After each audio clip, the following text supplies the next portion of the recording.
Bem, pessoal, agora vamos falar alguns macetes da função do segundo grau, né? Os pontos principais, o que há de mais relevante, né, sobre a função do segundo grau, vou falar aqui nessa videoaula, tá? Então, a função do segundo grau, pessoal, ela tem esse formato, tá? fx é ax quadrado mais bx igual a c, tá? E, bem, na função do primeiro grau, né, quando você tem a igual a zero aqui, olha, esse termo não tem, né, 0 vezes esse x quadrado dá zero, fica bx mais c. Você tem um gráfico que é uma reta. Na parábola, que tem essa forma aqui, né, o gráfico dela, da função do segundo grau, o gráfico da função do segundo grau é uma parábola, ok? Pode ter concavidade para cima ou para baixo, vai depender do valor do A. E na função do primeiro grau tem inclinação para a direita e inclinação para a esquerda, ok? Só um breve comentário aí sobre a comparação entre a parábola e a reta. Bem, como é que você calcula a raiz da função do segundo grau? Bem, é só você pegar esse camarada aqui, olha, fx igual a zero. Quando você faz isso, você vai calcular você vai aplicar a fórmula de Bhaskara, né? Então, primeiro você calcula o delta, né? Então, você vai ter o seguinte, olha, você vai ter a seguinte equação, ax quadrado mais bx mais c igual a zero. Se você igualar esse cara a zero, fica tudo isso igual a zero, que está aqui, ó. Tá? Então, quando você tem uma equação do segundo grau, você aplica a forma de Bhaskara. Primeiro você calcula o delta. O que é delta? Delta é esse valor de b ao quadrado menos 4 vezes o a vezes o c. Tá? Tá, e, bem, sabendo o delta, como é que eu calculo as raízes da função? Então, uma função do primeiro grau tem uma raiz. Função do segundo grau tem duas raízes. Função do terceiro grau, se eu falasse, tem três raízes. E assim por diante, tá? Então, aqui, olha, para calcular a raiz, tem que usar a forma do delta, a forma de Bhaskara, que é a seguinte, olha. A primeira e a segunda raiz, né? Que eu estou chamando de x1, 2, a equação da primeira e segunda raiz vai ser menos b, e o valor desse cara, mais ou menos raiz de delta sobre 2 vezes a, tá? Então, digamos, x1 vai ser referente ao sinal de mais, e x2 vai ser referente ao sinal de menos. Então, tem duas escolhas de sinais, tem dois valores de raízes, tá? É dessa forma que você calcula, usando a forma de Bhaskara, para encontrar as duas raízes da função do segundo grau. Ok. Bem, e claro, tem três tipos de delta, tá? Esse delta aqui, pessoal, ele pode ser igual a zero, maior que zero ou menor que zero, porque você tem um valor positivo menos esse cara aqui, ó, tá? Todo número elevado ao quadrado é positivo, menos esse cara, pode ser que essa operação seja igual a zero, seja maior que zero ou menor que zero. Quando o delta é maior que zero, você vai ter aqui nas raízes duas raízes reais e diferentes, tá? Quando esse delta for igual a zero, esse cara some, você vai ter duas raízes reais e iguais. Quando esse delta aqui der negativo, você vai ter a raiz de um número negativo, vai dar um número complexo, né? Você vai ter duas raízes reais, duas raízes pertencentes aos complexos, ok? Pois bem, agora eu vou calcular quando você iguala fx igual a zero, né? Ou seja, onde o gráfico corta o eixo horizontal, você chama isso de raiz da função, né? Você vai encontrar as raízes, que são duas. E você agora quer encontrar o ponto sobre o eixo y, onde o gráfico corta o eixo da ordenada, o eixo vertical. Então, você iguala x igual a zero. Quando você iguala x igual a zero, x igual a zero aqui, fica f de x igual a zero igual a c.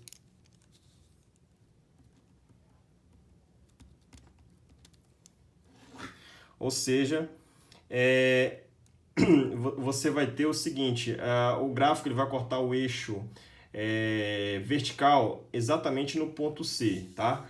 A, B e C são números, então é nesse ponto que você vai cortar o eixo vertical, tá? Casos particulares, a função constante, pessoal, quando A e B forem zero, que são números, tá? Você vai ter a função igual a C, ou seja, você vai ter a função do tipo constante,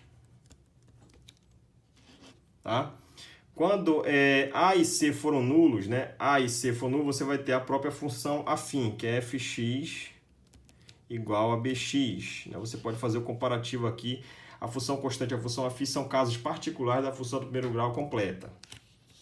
Quando A for zero, esse camarada for zero, você vai ter a estrutura exatamente idêntica a uma função do primeiro grau completa, do tipo fx igual a bx mais c. Tá?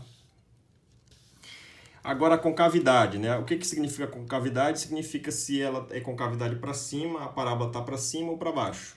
Se o A for positivo, nós classificamos o comportamento da parábola para cima ou positiva. Quando A for negativo, para baixo ou negativa.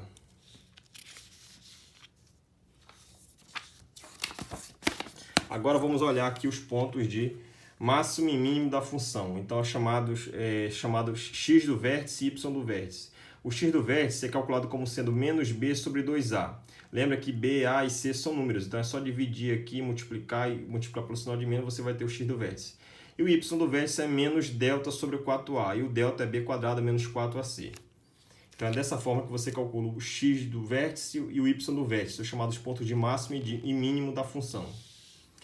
Já o ponto de crescimento e decrescimento, vai ser necessário saber o x do vértice. Então, se você tem o x do vértice, o x do vértice, de novo já está dizendo, é um ponto que está sobre o eixo x. Já o y do vértice é um ponto que está no eixo y. Então, quando você tem no eixo x aqui, o eixo horizontal, para a maior que zero, no eixo x você vai ter as raízes x1 e x2, e você vai ter, em algum trecho, em algum ponto desse eixo, digamos, um x do vértice, que é esse camarada aqui, ó. Tá? Então, quando você tem o x do vértice, quando A for positivo, à direita do x do vértice, a função é do tipo decrescente. Né? Ou seja, o que é decrescente, você aumenta x e o y vai diminuindo.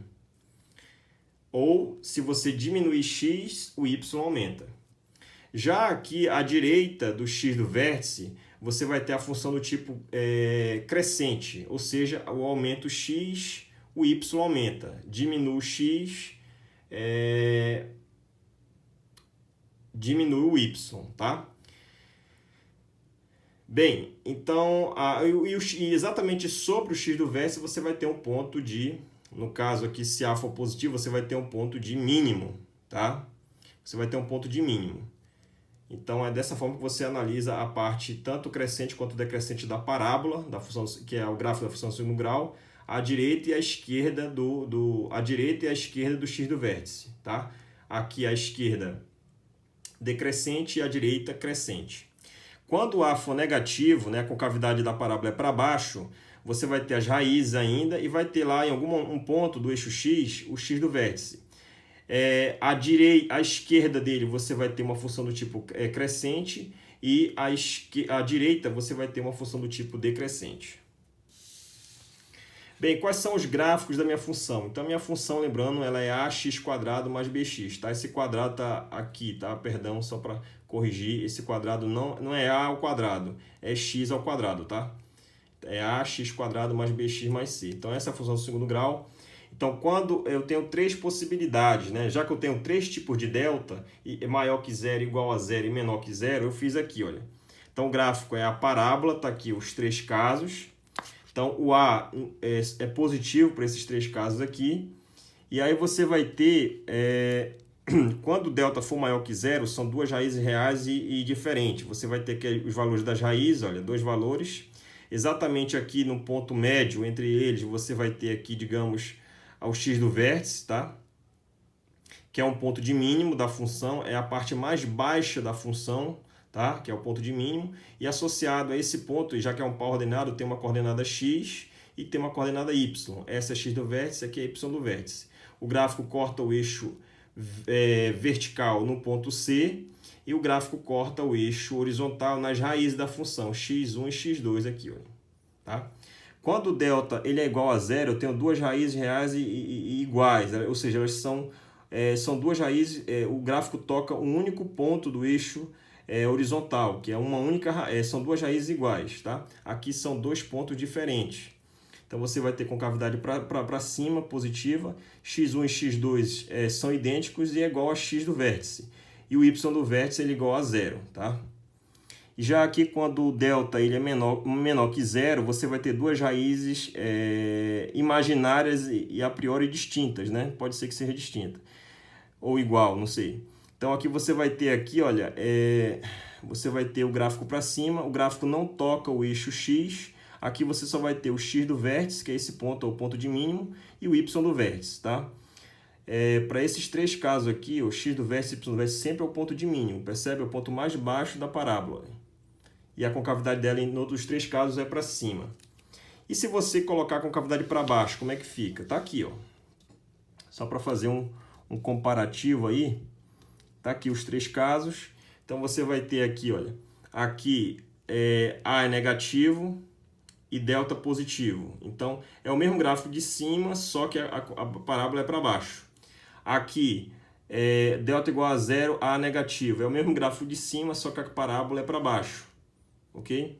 E aqui o último caso, delta é menor que zero, delta menor que zero também, é o mesmo gráfico de cima, só que concavidade é para baixo. Tá? Quais são os exemplos na física de função do segundo grau? Então, primeiro, na física não, na matemática, por exemplo, 2x, 1x e menos y. 2x² mais x menos y, menos 8. Então, a função g de x aqui é o valor de A, aqui é o valor de B, aqui é o valor de C. A é 2, B é 1, C é menos 8. A função h de x, menos meio, x² menos 3x. Aqui o A é menos meio, o B é menos 3 e o C é 0. Na física, exemplo de função do segundo grau, comportamento é uma parábola, você tem um MRUV, que é o movimento retilíneo uniformemente variado, que é aquele cuja velocidade muda com aceleração constante. Tá? Então, aquela do sorvetão, né? Espaço em função do tempo, espaço final, espaço inicial, velocidade inicial no tempo, aceleração, que é uma constante, t² sobre 2. Aqui, olha, quando a função é elevada ao quadrado, o argumento, a dependência dela ao quadrado é uma função do segundo grau. Se o A fosse zero aqui, olha, você teria uma função somente do primeiro grau, que é o MRU. Mas nesse caso aqui tem aceleração, logo é MRUV. E movimento circular uniformemente variado, que é o MCUV, é a mesma equação de cima, só trocar espaço pelo ângulo, velocidade linear por velocidade angular, espaço inicial por ângulo inicial, aceleração linear por aceleração angular e o tempo continua. Então você vai ter o mesmo comportamento, é t ao quadrado, então uma função do segundo grau. Então MRUV e MCUV são exemplos de funções na física. Aqui em cima para translação, aqui embaixo para rotação, comportamento de uma função do segundo grau, ok? Lá na cinemática.